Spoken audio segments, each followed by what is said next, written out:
হাট বসেছে শুক্রবারে বক্সিগঞ্জের পদ্মাপাড়ে। আমার লঙ্কা ধরেছে দেখো। মা প্রচণ্ড শরীর খারাপ হয়ে গিয়েছিল ওখান থেকে ঘুরে আসার পরে। এই হচ্ছে আমাদের এঁচড় গাছ, দেখো যে এঁচড় খাচ্ছিলাম, কত বড় গাছটা দেখো।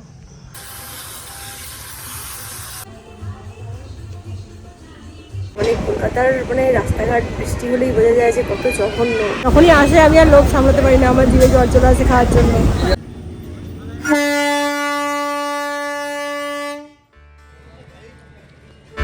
গুড মর্নিং, কেমন আছো তোমরা সবাই? আশা করছি সকলেই খুব ভালো আছো, সুস্থ আছো। আমার নতুন একটি ব্লগে তোমাদেরকে অনেক অনেক ওয়েলকাম। তো সকাল সকাল চলে এসেছি বাবার সাথে হাটে। দেখতেই পাচ্ছ কত সবজি বিক্রি হচ্ছে এবং কত ফ্রেশ সবজি বিক্রি হচ্ছে দেখো। তোমরা ছোটোবেলায় এই কবিতাটা নিশ্চয়ই সবাই শুনেছো, হাট বসেছে শুক্রবারে বক্সিগঞ্জের পদ্মাপাড়ে। তো সেই হচ্ছে হাট, এইভাবেই হাট বসে গ্রামে। শহর বাজারে আমরা সবাই বলি বাজার করতে যাই, বাট গ্রামে আমরা সবাই বলি হাট করতে যাই। তেমনি কাতারে আমরা যখন বাজার করতে যাই তখন আমরা বলি সুপার মার্কেট যাই। তো বিভিন্ন জায়গায় বিভিন্ন রকমভাবে বলতে আমরা অভ্যস্ত, তাই না? ব্যাপারটা হচ্ছে একই। শহর বাজারে যারা যায় তারা শহরের চারদিকে দোকান বসে, সেখানে জিনিসপত্র কিনতে যায়, সবজি কিনতে যায়। আমরা যারা সুপার মার্কেটে যাই তারা এসির মধ্যে আমরা সবজি কিনি, আর গ্রামে খোলা আকাশের নিচে এরকম ফাঁকা জায়গার মধ্যে সবজি কেনে। তো এটাই হচ্ছে পার্থক্য। ব্যাপারটা কিন্তু ঘুরে ফিরে সেই একই, সবজি বিক্রি হয়, ফল বিক্রি হয়। তো অনেক কিছু জিনিস বাবা কিনেছে। ভিডিওটা আমি শ্যুট করেছি বাবার ফোন থেকে, কারণ আমি ফোন নিয়েই আসিনি। অ্যাকচুয়ালি আমি ভিডিও করব ভেবে আসিনি, বাবার সাথে আসতে ইচ্ছে করলো হাটে, হঠাৎ করে ইচ্ছা হলো তাই আমি চলে এসেছি। ফোনটা নিয়ে আসা হয়নি, পরে মনে হলো যে ফোনটা নিয়ে এলে হয়তো একটু ভিডিও করতাম। তো বাবা বললো তাহলে আমার ফোন থেকেই কর। তো বাবার ফোন থেকেই ভিডিওটা করেছি, কিছু কিছু ক্লিপস নিয়েছি। আর এখানে ফলের দোকানও রয়েছে দেখো, আম লিচু সমস্ত কিছু পাওয়া যাচ্ছে, আপেল থেকে শুরু করে সব, লেবু। তো এখান থেকে বাবা লিচু কিনছে আমার জন্য, কারণ কাতারে লিচু পাওয়া যায় না। আমি এখনও পর্যন্ত লিচু কোনোদিন দেখিনি কাতারে, তাই বাবা লিচু কিনছিল। আর লিচুগুলো না খেতে খুব মিষ্টি ছিল জানো। আর এই সময় আমি এসে ভালোই করেছি, বাবা তাই বলছিল যে যখন আসবি এবার এই সময়তেই চেষ্টা করবি আসার, কারণ এখানে এই সময় এলে তুই লিচু, তালশাঁস, আম সবই খেতে পাবি। আমি বাবাকে তখন বললাম হ্যাঁ তুমি ঠিকই বলেছো। বাবার হাটে এসে সবজি কেনা দেখে আমার না কোথাও গিয়ে মনে হচ্ছিল যে আমি হয়তো বাবার মতনই হয়েছি, কারণ আমারও খুব ভালো লাগে সবজি কিনতে জানো। যবে থেকে আমি কাতারে গেছি এবং নিজের হাতে বাজার করি, আমি তখন থেকেই বুঝতে পারি যে না, সবজি কিনতে আমারও খুব ভালো লাগে। তো কিনতে কিনতে বেশ অনেকগুলো কিনে ফেলি আমি যখন কিনি। তো এই আর কি। তো এনিওয়েজ চলো এবার বাড়ি ফিরে যাব। কি রান্না হচ্ছে মা? তো রান্না হয়ে গেছে, মা বানিয়েছে শুক্তো নাকি বলো তো। মা প্রচণ্ড শরীর খারাপ হয়ে গিয়েছিল ওখান থেকে ঘুরে আসার পরে। মা একদম উঠতেই পারেনি 2-3 দিন, একদম সেই এখন ওষুধ খেয়ে একটু ঠিক আছে নাকি মা? একটু ঠিক লাগছে, দুর্বলতা কাটেন এখনো। মা প্রচণ্ড উইক হয়ে গেছে, মায়ের প্রচণ্ড লুজ মোশন হচ্ছিল, মানে উঠতেই পারেনি, কিছু খেতেও পারিনি, খাবার কোনো রুচি ছিল না। তো এই নিয়ে খুব চিন্তা করছিলাম। মাসুমনিরা তখন ছিল ভাগ্যিস, তাই মাসুমনি রান্না করছিল তখন। মানে মা উঠতেই পারেনি 2 দিন, পুরো একদম শুয়ে পুরো কাটিয়েছে 2 থেকে 3 দিন। এবার তোমাদের সাথে শেয়ার করব বাবা বাগানে কি কি গাছ লাগিয়েছে। চলো তোমাদের সাথে সাথে আমিও দেখিনি যে আমাদের বাগানে এখন কি কি গাছ আছে। এই দেখো কত সুন্দর একটা পিঙ্ক কালারের জবা ফুল লাগিয়েছে বাবা। দোপাটি ফুল ফুটেছে এদিকে, এগুলো সব দোপাটি ফুল। এটা একটা কত বড় কারি পাতা গাছ, দেখছো? কারি পাতা গাছ দেখো কত বড়। হয়তো লেবু গাছ, এখন লেবু ধরেনি। এগুলো হচ্ছে লঙ্কা গাছ, দেখো কেমন লঙ্কা ধরেছে দেখো। সব লঙ্কা গাছ, টবের গাছগুলো লঙ্কা ধরেছে দেখছো। দেখো লঙ্কা, এখানে একটা ধরেছে লঙ্কা, এই একটা, আর এটা দেখো কারণ পুঁই গাছ দেখো একটা, এই গাছের ডগ পুরো। দেখি এদিকে আর কি গাছ আছে, দেখো এদিকে একটা পুঁই গাছের ডাল। আর এই দেখো থানকুনি পাতা, দেখছো? এই থানকুনি পাতা খেলে পেট খুব ভালো থাকে, খাওয়া খুব ভালো। এদিকে অ্যালোভেরা তো গাছ রয়েছে, ওইদিকে একটা কোণে 2টো অ্যালোভেরা। আর এই হচ্ছে আমাদের এঁচড় গাছ, দেখো যে এঁচড় খাচ্ছিলাম, কত বড় গাছটা দেখো। আর এত সুন্দর এঁচড়, এত সুন্দর এঁচড়ের টেস্ট যে কি বলবো। যারা খেয়েছে তারা সবাই জানে, তারা সবাই প্রশংসা করেছে এই গাছের এঁচড় খেয়ে। ওই গাছের ডালটা কত সুন্দর বেড়েছে দেখো।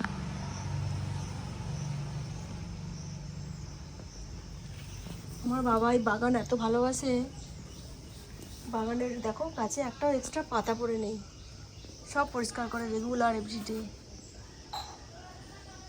এত ভালোবাসে বাবা গাছ, আর বাবার হাতের প্রত্যেকটা গাছ হয়, কোনো গাছ মানে এরকম হয়নি যে গাছটা হয়নি, গাছ লাগিয়েছে। অপরাজিতা ফুল ফুটেছে, অপরাজিতা দেখো, সাদা অপরাজিতা ফুল ফুটেছে একটা, দেখতে পাচ্ছ ফুলটা, এদিকেও সাদা ফুটেছে। নীল অপরাজিতা গাছ ছিল ওদিকে, দেখো দেখে ঘুরে চলে এলাম। এটা হচ্ছে নীল অপরাজিতা ফুল, কুড়ি ফুটেছে দেখো, কুড়ি।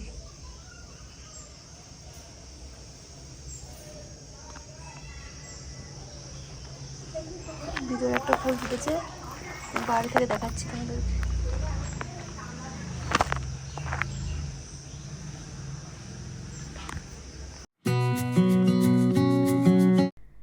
এই দেখো গাইজ, দেখতেই পাচ্ছ আমার হেয়ার ওয়াশ চলছে। তো ফাইনালি আমি চলে এসেছি আমার হেয়ার ট্রিটমেন্ট করাতে। এই মুহূর্তে আমি সিটি সেন্টার 2-তে আছি। যেমনটা তোমাদের বলেছিলাম যে আমি শ্বশুরবাড়ি যাব কাতার যাওয়ার আগে, তো চলে এসেছি আমার শ্বশুরবাড়িতে এই মুহূর্তে।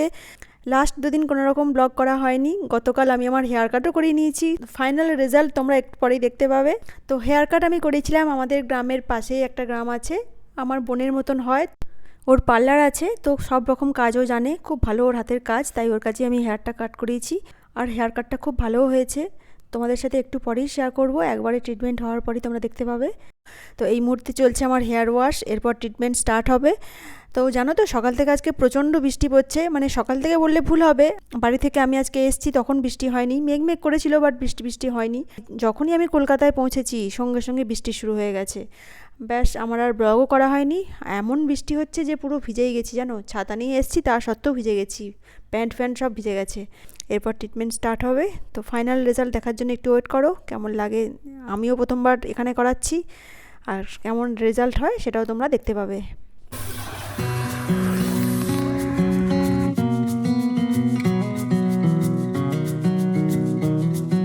আমি করাচ্ছি বোটক্স ট্রিটমেন্ট, তো ওরা বললো ভালোই হবে। তো 45 মিনিটস এখন ওয়েট করতে হবে, তারপর নেক্সট প্রসিডিওর। এখন ওরা কফিও দিয়েছে আমাকে, আর বাইরে প্রচণ্ড বৃষ্টি হচ্ছে মুষলধারে। তো কলকাতার বৃষ্টি হলে তো জানোই, রাস্তায় পুরো জল জমে গেছে, আর আমার জুতো টুতো সব ভিজে গেছে। তো ওরাই আমাকে বললো, ম্যাডাম আপনি একটা কাজ করুন, আপনি এখানে আমাদের একটা গাউন পরুন, তো প্যান্ট আপনি একটু খুলে রেখে দিন, নাহলে আপনার ঠান্ডা লেগে যাবে। আর এসি চলছিল, ঠান্ডা সত্যি করেই আমাকে লাগছিল। তো আমাকে আবার একটা গাউন দিল, আর গাউনের পরে আবার রোব তো ইউজ করতেই হবে হেয়ার ট্রিটমেন্ট করলে, তো রোব পরে নিয়েছি। তো এখন একদম ঠিক আছি। তো এরপর দেখো 45 মিনিটসের পরে ওরা আবার আমার ব্লো ড্রাই করছে হেয়ারটা, তারপর আবার আয়রনিং করবে। প্রথমবার আমি এখানে এলাম, বাট এদের বিহেভিয়ার আমার বেশ ভালোই লেগেছে। এখানে অনেক মেয়েও কাজ করে, ছেলে মেয়ে একসাথে কাজ করে, মানে ইউনিসেক্স স্যালন।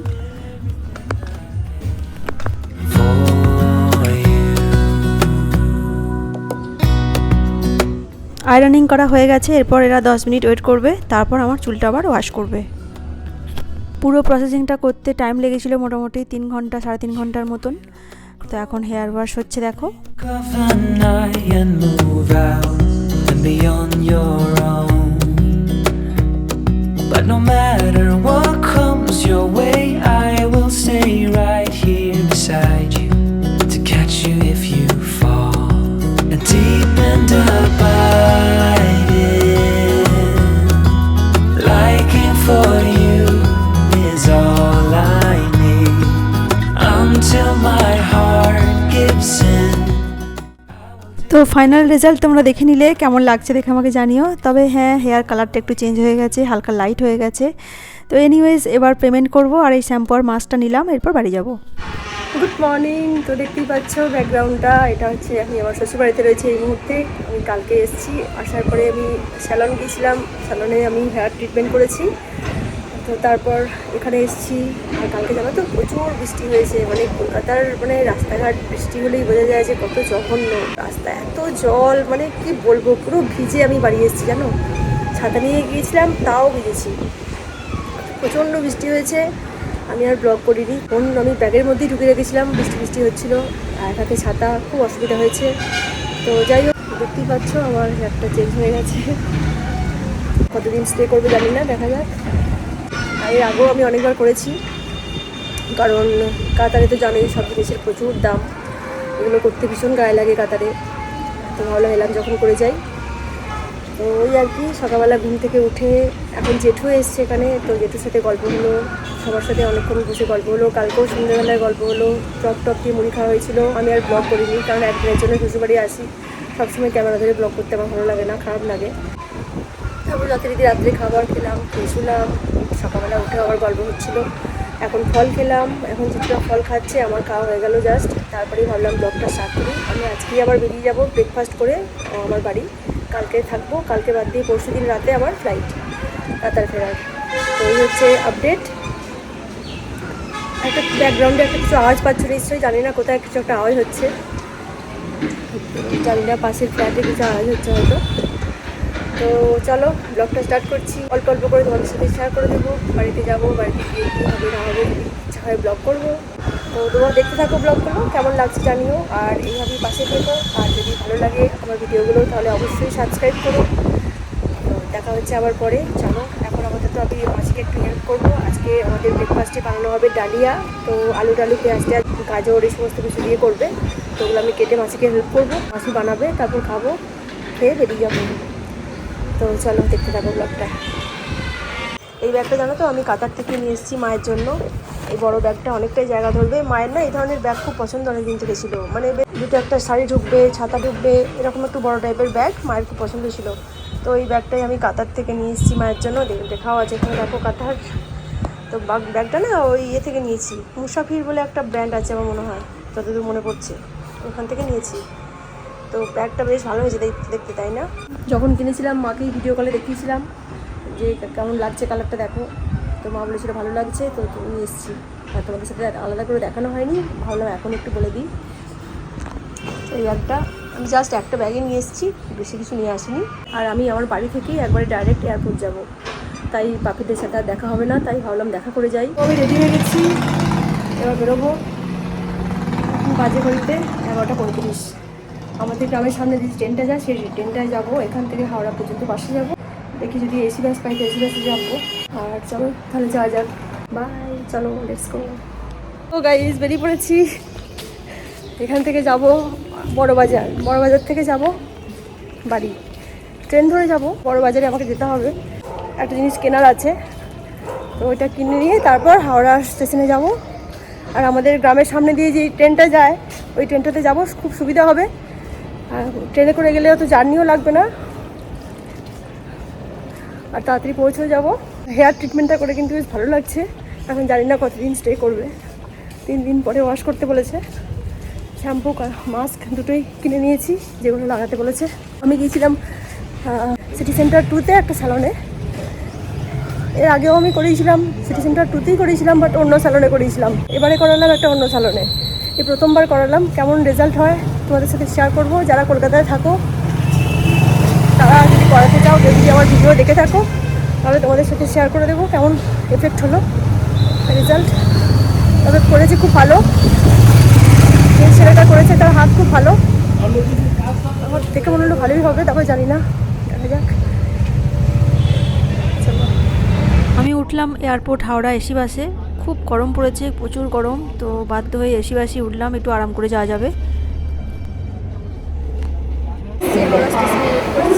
বাড়ি থেকে নিলাম ঘি, শেয়ার করবো ঘি নিয়েছি। ঘিটা ভীষণই সুন্দর, আমি অনেক ঘি দেখেছিলাম, তাই আমি প্রথমে অনলাইনে অর্ডার করেছিলাম। জানো তো, কিন্তু অনলাইন থেকে এত লেট করছিল, ভাবলাম যে না আমি ক্যান্সেল করে দিই, আর ওয়েট করা যাবে না, হাতে মাত্র 2 দিন টাইম আছে। বড়বাজারেও একটা দোকান দেখেছিলাম, যে আমি যেই ঘি অর্ডার করেছিলাম সেম ঘি, তো বড়বাজারের দোকান আছে একটা, ওই দোকান থেকে নিলাম। তো খুব ভালো ঘিটা, জানো তো, তোমাদের সাথে শেয়ার করবো ফিডব্যাক। আর দামটাও যদি কম।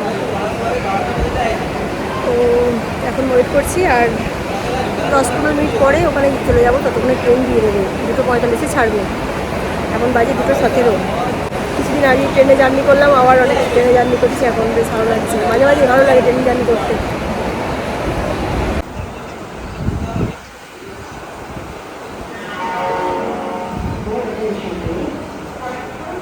ট্রেন দিয়ে দিয়েছে, এবার যাবো লেডিস কম্পার্টমেন্টে উঠবো।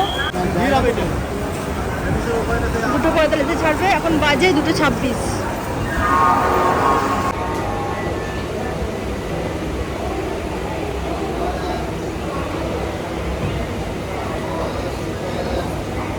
2:38 আর টাইম হয়ে এসেছে।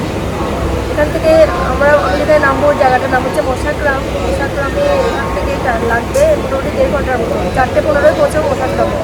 আর ওখান থেকে আবার ওই ট্রেনটা ছাড়বে 5টায়। টাইমে ছেড়ে যাবে, ভালোই হবে। চলো বাড়ি যাবো। মাকে এইমাত্র মায়ের সাথে কথা হলো, বাবার সাথেও কথা হয়েছে, এর আগে দিদির সাথেও কথা হয়ে গেছে। বসে বসে ফোনে কথা বলছিলাম, একটু টাইম কেটে গেল। ভাবছি ঝালমুড়ি খাবো, অনেকদিন ঝালমুড়ি খাইনি। এবারে দেখো কলকাতায় এসে ভেবেছিলাম ওই আর্টসালানের বিরিয়ানি খাবো, আবার কপালে এবছর আর বিরিয়ানি খাওয়া হলো না। এবারেও আসলে কী বলো তো, যখনই কলকাতায় আসি না তখনই না মনে হয় যেন বাড়ির দিকে টানটা যায়, মানে কখন বাড়ি যাবো।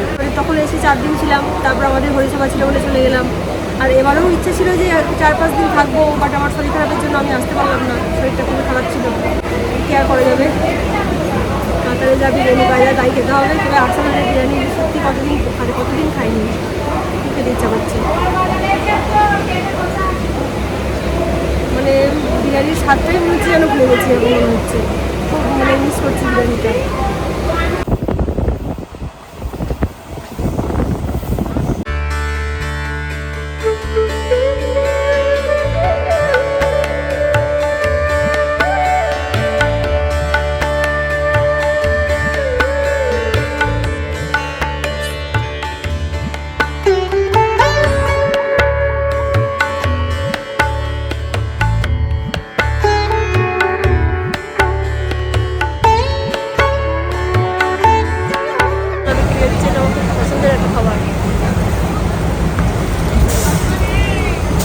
ছোলা খাবো, ভালো লাগে খেতে ঝালমুড়ি, আর এই ছোলাটা ভালো লাগে।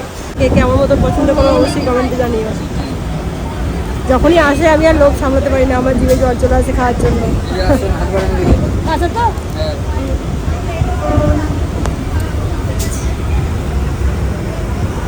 এইসব কাঁচা ছোলা বিক্রি হচ্ছে, ছোলা খেতে হেবি লাগে আমার। ঘুম পাচ্ছিল, দেখি দেখলাম ছোলা বিক্রি করছে, ঘুমটা ছেড়ে যাবে, মুখটাও ছাড়বে। চলো খাওয়া যাক।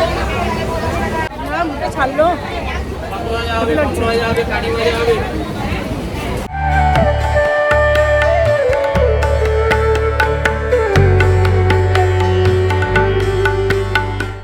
ভিডিওটা এডিট করতে করতে হঠাৎ আমার একটা খুব ভালো খবর মনে পড়ে গেল। কয়েকদিন আগেই জাস্ট শুনলাম হাওড়া থেকে পুরুলিয়া পর্যন্ত ডাইরেক্ট ট্রেন যাচ্ছে, যেটা আমাদের বাড়ির সামনে দিয়ে যাচ্ছে। কত ভালো খবর বলো তো এটা। তো খুব ভালো লাগলো খবরটা শুনে। বাট আমি যখন বাড়ি যাচ্ছিলাম, এই ভিডিওটা যখন দেখছো তখন কিন্তু এটা চালু হয়নি, পরে খবরটা পেলাম। তো এরপর যখন হাওড়া থেকে আমরা বাড়ি যাব আমাদের, তখন আর কোথাও নামতে হবে না। যেমন যেমন মশাগ্রামে নেমে যেতে হবে, আবার বাঁকুড়া মশাগ্রাম যে ট্রেনটা সেই ট্রেনটায় উঠতে হবে। বাট এরপর যখন বাড়ি যাব ট্রেন দিয়ে, তখন হাওড়ায় চাপবো আর একদম আমাদের বাড়ির সামনের যে স্টেশন আছে সেখানে নামবো। খবরটা শুনে সত্যি খুব ভালো লাগলো, খুব মনটা আনন্দ হচ্ছে জানো। ট্রেনটা কোথায় দাঁড়িয়ে আছে দেখি, ওই যে দূরে দেখা দাঁড়িয়ে আছে ট্রেনটা। তো ওই দেখো আমাদের গ্রামের যে স্টেশন আছে সেখানে নেমে পড়েছি। তো মাঝে অনেকক্ষণ ভিডিও করিনি। এই ট্রেনটা ছাড়ার আগে দেখলাম মশাগ্রামে অনেকেই ঘুগনি খাচ্ছে। তো তাদের ঘুগনি খাওয়া দেখে আমারও খুব ঘুগনি খেতে ইচ্ছা করলো জানো। তো ওখান থেকে আমি ঘুগনি কিনলাম, ঘুগনি কিনে ঘুগনি খেলাম। সত্যি মুখটা ছেড়ে গেল ঘুগনি খেয়ে। দোকানের ঘুগনি খেতে দেখবে খুব ভালো লাগে। আমরা বাড়িতে ঘুগনি বানাই, বাট তবে দোকানে যে ঘুগনিগুলো পাওয়া যায় না, সেগুলোর টেস্ট দেখবে আরও সুন্দর হয় জানো। তো ঘুগনি খেলাম। আমি শুনেছিলাম যে মশাগ্রামে খুব ভালো ঘুগনি বিক্রি করে, আর সবাই খাচ্ছে দেখে আমি ভাবলাম ঠিক আছে আমিও খাই। তো ওই সময় আর ভিডিও করিনি। তো দেখতে পাচ্ছ ট্রেনটা চলে গেল। আর এই ট্রেনটা জানো তো পুরুলিয়া পর্যন্ত যাচ্ছে। কত ভালো খবর বলো তো। কারণ আমরা লাস্ট ইয়ার পুরুলিয়া গিয়েছিলাম, কত কাণ্ড করে গিয়েছিলাম। বাঁকুড়া থেকে আবার ট্রেন চেঞ্জ করলাম, ট্রেন চেঞ্জ করে আবার যেতে হয়েছিল পুরুলিয়া। তবে এরপর এই ট্রেনটা যদি তোমরা যাও, তোমরা একদম ডাইরেক্ট পুরুলিয়া যেতে পারবে। কত খুশির খবর বলো তো। তো যারা যারা এখনও ঘুরতে যাওনি, চটপট ঘুরতে চলে যাও পুরুলিয়া। চলো আমিও এবার টোটো করে বাড়ি ফিরছি। দেখতে দেখতে কয়েকটা দিন কিভাবে কেটে গেল বুঝতেই পারলাম না। দেখো এবার কাতারে ফিরে যাওয়ার সময় হয়ে গেল। Good evening guys. তো বাড়ি চলে এসেছি, দেখতেই পাচ্ছ অনেকক্ষণ আগে বাড়ি চলে এসেছি। বাড়ি মানে অনেকক্ষণ আগে মানে 5:30টার সময় চলে এসেছি। আমি তারপর আর ব্লগ করিনি। ট্রেন থেকে নেমে আর যা করেছি ব্লগ, তারপর আর করিনি। বাড়িতে এসে রেস্ট করলাম, একটুখানি বাইরে ঘুরতে গেছিলাম। তো এখন সন্ধ্যা হয়ে গেছে। এখন মা এখানে পেঁয়াজ রসুন কাটছে। কেন পেঁয়াজ রসুন কাটছে নিশ্চয়ই বুঝতে পারছো, গেস করো। ঠিক তোমরা বুঝতে পারবে, আমি জানি। পেঁয়াজ রসুন কাটছে মানেই মাংস হবে। তো বাবা মাংস নিয়ে এলো। ঘুরে আসার পর থেকে তো মায়েরও শরীর খারাপ ছিল, পেটের প্রবলেম হচ্ছিল। আমারও পেটের প্রবলেম হচ্ছিল, এই করে করে এখন কাটছিল কটা দিন। তারপর মা বলছে যে এখন তুই চলে যাবি, একটু মাংস হবে না, তো মাংস বাবাকে নিয়ে আসতে বলেছিল। রুটি খাওয়ার মতন মাংস হবে আর কি, রুটি দিয়ে খাবো আমরা, কষা কষা বানাবে।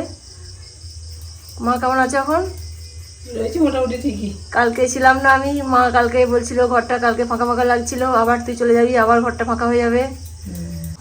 এদিকে আমি ব্যাগ ট্যাগ গোছাবো, মা বলে একটু ব্যাগগুলো গুছিয়ে রাখ। আর ওই ঘরের খাটের ওপরটা একদম স্তূপাকার হয়ে আছে, যা যা নেবো যা যা কিনেছি নেবো বলে সব একসাথে রেখে দিয়েছি চাপিয়ে, একদম মানে একদম পুরো স্তূপাকার হয়ে গেছে। আগে একটা ব্লগই তোমাদের সাথে শেয়ার করেছিলাম যে আমরা ফ্রিজ কিনতে গিয়েছিলাম, ফ্রিজ সিলেক্ট করতে গিয়েছিলাম। তো ফ্রিজটাও কালকে আসার কথা আছে, জানি না, যদি আসে খুব ভালো হয়, আমি দেখে যেতে পারবো।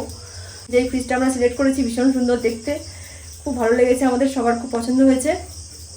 তো কালকে ডেলিভারি দিতে আসবে বলেছে, দেখা যাক। বাড়িতে যেটা ছিল সেটা প্রায় 15 বছর হয়ে গেল। আমাদের বাড়িতে যে ফ্রিজটা ছিল, ফ্রিজটা সাইজে ছোট ছিল। এই ফ্রিজটা ছিল 168 লিটারের, দেখছো 168 লিটারের। তো 168 লিটার মানে অনেকটাই ছোট। এখন এরকম সাইজ ফ্রিজটার, হ্যাঁ এরকম সাইজ।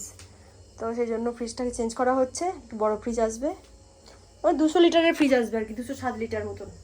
আর এই দেখো এখানটা আমার কি অবস্থা, দেখো এই কি অবস্থা, দেখো সব স্তূপাকার হয়ে আছে পুরো, মানে খাট জুড়ে। এগুলো সব গোছাবো, যতটা পারি আছে গোছাবো। তো চলো গুছিয়ে নিই। মাকে বললাম আমি পেঁয়াজটা কাটবো, মা বললো না তুই বস, তুই তো কাজগুলো গোছা, আমি মাংসটা রান্না করবো, আমি পেঁয়াজটা কাটছি। চলো এদিকে আমি ততক্ষণ গুছিয়ে নিই।